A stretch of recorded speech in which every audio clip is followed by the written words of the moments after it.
Merienda time! Tara mga lalabs, gawa naman tayo ng maruya. So, ang ginamit ko lang ay 3 piraso ng sabang saging.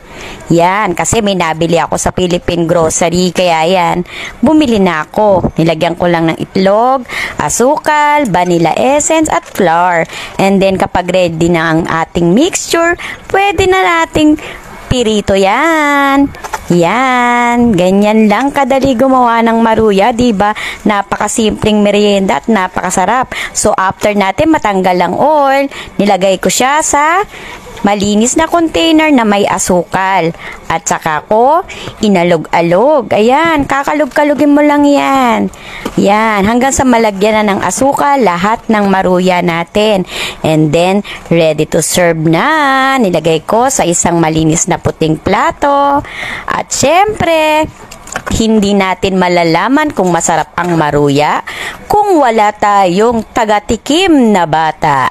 Hayan, gawa na ang maruya at syempre, papatikim natin sa batang makulit at food is life na bata. Hayan. Masarap daw. Tignan yung reaction niya. First time niya kasing nakatikim yan. Masarap daw.